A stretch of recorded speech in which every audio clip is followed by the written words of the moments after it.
ให้เขาติดตามเสียงเพียงละนาบนเดิมคนเราสมองมาได้เสาไว้ก็เต้นผู้เดียวแม่สอนเสาจอยไปใส่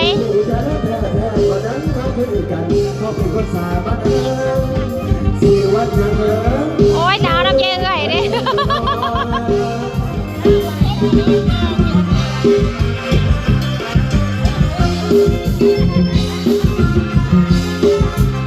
ตอนนี้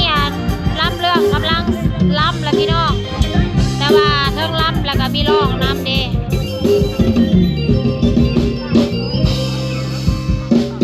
ทีมงานนี้ก็เชียร์หน้างานพี่น้อง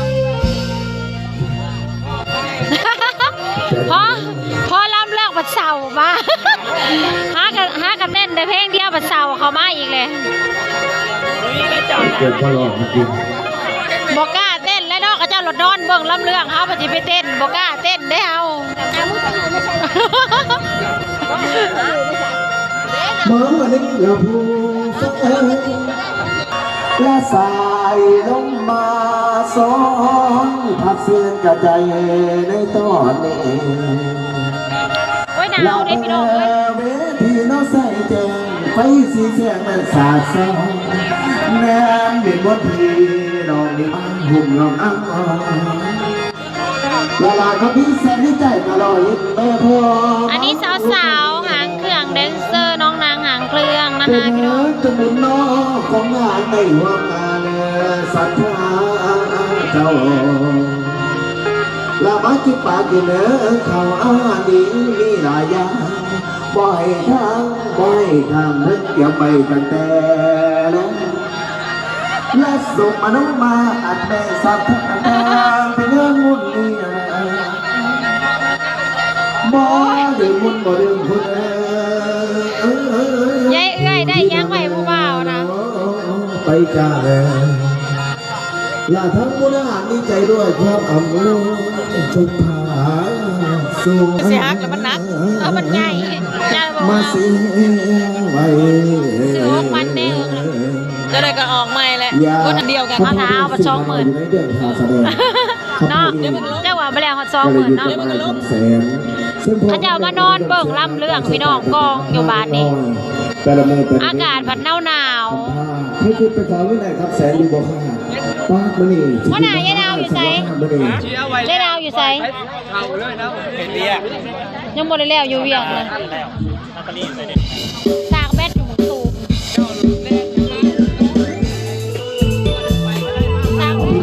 เขาทำขอให้เลยเพื่อที่จะหลายขึ้นเลยเนี่ยผมนั่งหนาวจะให้ตากครับของเขาจะทาหัวคนเต้นเขาน่ะทาหัวคนเดนเซอร์เขาน่ะย่ามกระเจ้าล่ำมันเล่นเขามาย่ามร้องเพลงมันเล่นดอกไม่ได้อย่าหัวสมพยายามมานั่งทางเดี๋ยวเรามานั่งเอาที่สุดหลังมาเราก็ถ่ายมาไล่ฝั่งเรา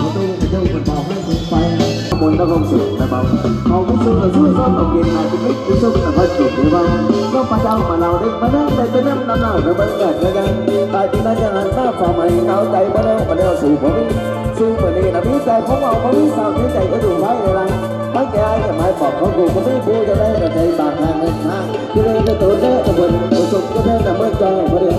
มาเดียวเราเมื่อจอยมาเดียวลงมาเดียวไปไม่ติดนะล้อติดทำไมอะไรไปของผมเพราะเขาเป็นมาเราสั่งลงมาเสียงลงมาเดินไอ้ตัวมาแล้วโอ้หนุ่มกระบ้านมาแล้วนะกระบ้านจะลาก็โดนหนักต่อไปไอ้ที่นี่ผมมีแฟนก่อนเดี๋ยวผมมีคนหนุ่มยักษ์แต่เดียวผมหนุ่มนะบ้านคนนั้นฮัสตายผมพาไปโชว์เสียงกายนะโอ้ลังแม่แต่ก็หนักไปก็แม่เฮ้ยมาโดนผสมแม่บนก่อนทิ้งจะเล่ามาเล่าต่อมาได้เราในบ้านแต่เล่าตามเราไม่มาเล่าใจเราสู้หูวงเราจึงไปใจอยู่นั่งไว้มาบอกนี้วงเราจะไปจับใหม่พี่น้องว่าได้เด้ว่าที่ใจกับบอกว่าที่ได้ว่าที่ใจกับบอกว่าที่ได้จะที่ตายที่หนาวเรื่องบอกใช้ซ้ำโอ้โหบ่เอาโอ้ยใจซ้ำเ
ผู้ฟังเอ๋ยมันนักถึงที่ไหลไส้คำแสนสิไหลว่าซะแล้วเลี้ยงนอกขั้นกำพาจนว่าข่าวหลกใหญ่มาก เวลาเขาเจ้าสิรับเรื่องมาฟังกันเล่นเขา ดู โอ้ย สมมันจะ มันเป็นแต่หัวมองนี่แล้วเอาหัวอยู่เดียวนี่ แสดงโดยศิลปินสืบทอดตำนานหมอ มันบอกคือลำวงได้เจ้าเต้นเอาวสันเอามาอีกได้เพลงนะมาอีกแล้วไปนะแม่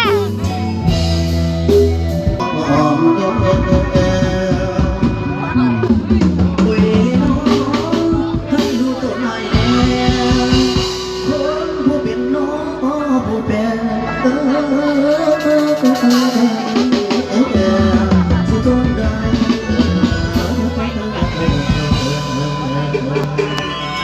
เวลาจะ บรรยากาศตอนกลางคืนพี่น้องเอ้ยคืนคนหลายเนาะคนรักจะเบื่อ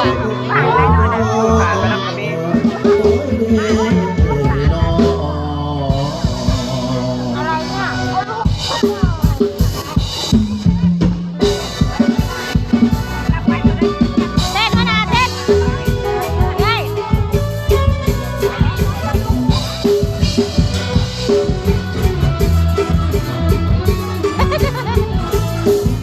ไปแต่เมื่อ เจ้าอย่าพาเขามาให้เด็กไม่จำเป็นต้องเอาละว่าจะมีคนไม่ทางเหตุผลก็สองคนจะรักกันอย่างไรก็ได้ไม่ให้สงสารหัวใจมันไปหมดตาเพียงได้กินข้าวเจ้าก็เจ็บแบบหัวใจแล้วบอกอ่านบอกให้ง่ายมันยกกันก่อนบอกสิหาคำสุขมันก็มาบ้างแต่ไปเป็นไรหลอกนาง ยังไงทำได้จะมาเพื่อนเขาไม่เห็นเลยมันเพื่อนเพลงอีก ตั้งใจต้องไม่ผิดแต่หัวใจหายอืดยังพัดพายยามใจบุญไอ้บ่อยากบ่ไหวบอกเป็นอย่างโลกอย่าคิดยากบอกไอ้คนที่ใจโอ้หมดความหมายแค่นี้พอดีมากพอยามเลยตัวเสียใจจังแหวกกันเหมือนเขาหาแทนกันได้หัวสนใจโทรบอกไอ้จนตามสายมีความหมายเดียวกันว่าพี่เป็นมาคนแพ้ เจ้าภาพเริ่มยายติดพี่น้องยายติด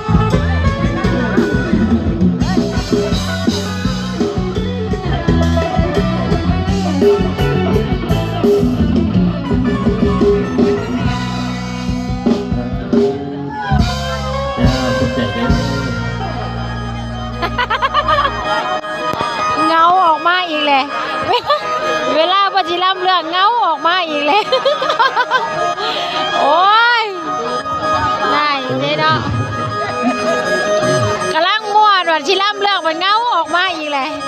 อีเมซ้อนเงาออกมาอีกเลย โอ้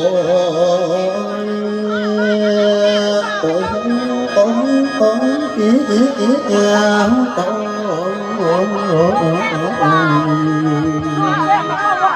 โอ้โอ้โอ้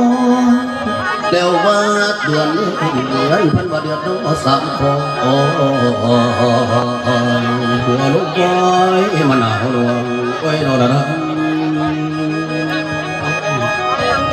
ละบ้าวันนางเอ้ยแล้วแฟนเอ้ยแฟนหนาวในสวนพี่สมพันธ์ที่อ่อโซผู้ไก่บ้านเวลากัน แจ้งค่ะเมื่อนี้แจ้งคุณพี่เอาแจ้งเมื่อนี้ โอ้โอ้โอ้ยน้องโอ้ยน้องโอ้มีแต่ทีมงานเจ้าภาพ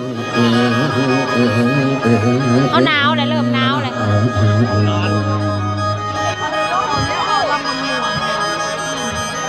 ละบ้าวันนี้เวลามาน้องเตะคำคนเสียงคนแล้วพอโอ้ยนี่ละน้องละสุภาพ เขาด่าหัวยายเจ้าเขาด่าหัวผู้เต้น เสียว่า กำลังเต้นบนๆก็จะชิล่าบัดเชาออกมาเพราะเขาขึ้นไปเพราะว่า ยิ้มออกไปอีกแล้ว ก่อนให้มันออกจังหวะพุ่นแล้ว กำลังเต้นม่วนๆมายุดมานั่งเศร้าบัดนี้พี่น้องเลย สาธุสาธุเด้อ ไอ้มีไปใส่ จงแฝงอิทธิบาทอัน ไอ้บอยไอ้มีดิไปเลย จอบประจอนจะมาดังในบังบัดทีที ก็นอนย่างไปเบิ่งยายดาว ผู้เพิ่นเทียนน้อง ยายดาวนอนใส่ ในทิ้งผ่านดอกผีแผ่วละนอกจากระดังบ่แล้วเด้อบ่แล้วคุณแม่ทอละดีละสีค่าขาพันแสนพันตัวแดดในพระพรละคร ตอนนี้กำลังรำเรื่องพี่น้อง บัดยามลำถ้าเปิดแยนแฟนตัวแดงตาบีบไต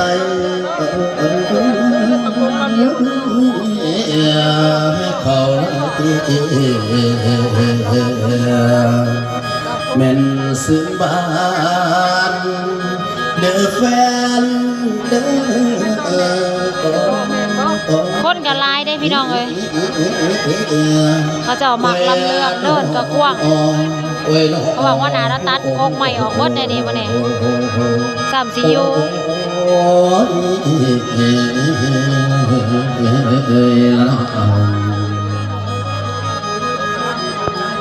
มีดอกไฟกับคือเขาพารวมกันในตอนนี้พ่อแม่ตายพาจากกันแต่นครพี่น้องโอ้ยเดี่ยมน้องพันพา